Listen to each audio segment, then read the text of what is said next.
દાહોદની મેઘદૂત સોસાયટીમાં મોડી રાત્રે તસ્કરો ત્રાટક્યા હતા અને મકાન માલિકને માર મારી ચોરી કરી ફરાર થયા હતા.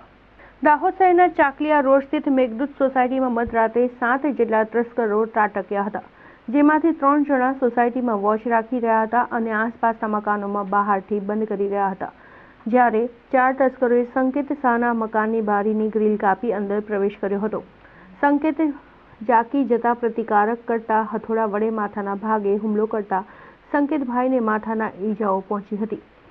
બાદમાં તસ્કરો સોનાની ચેન, લેપટોપ, મોબાઈલ અને રોકડ લઈ ફરાર થઈ ગયા હતા. બનાવની જાણ પોલીસને કરાતા એએસપી સહિતનો પોલીસનો કાફલો ઘટના સ્થળે દોડી આવ્યો હતો. સંકેત શાહને તાત્કાલિક હોસ્પિટલ ખસેડી સારવાર અપાઈ હતી. આ વિસ્તાર નજીકથી રેલવે લાઇન પસાર થઈ રહી છે, જેના કારણે અવારનવાર તસ્કરો રેલવે લાઇન બાજુથી આવી ચોરી કરીને ફરાર થઈ જતા હોય છે. તાજેતરમાં લગભગ 3 મહિનામાં જ આ વિસ્તારમાં ત્રીજી વખત તસ્કરો ત્રાટકતા રહીશોમાં ભયનો માહોલ સર્જાયો છે. ચોરીની ઘટનાની વાત વાયુવેગે પ્રસરતા સગા સંબંધીઓ તેમજ મિત્ર વર્તુળમાંથી મોટી સંખ્યામાં લોકો દોડી આવ્યા હતા. તસ્કરો સીસીટીવીમાં કેદ થતા પોલીસે સીસીટીવી સહિતના તમામ પાસાઓ ચકાસી તસ્કરોનું પગેરું મેળવવા તપાસ હાથ ધરી છે.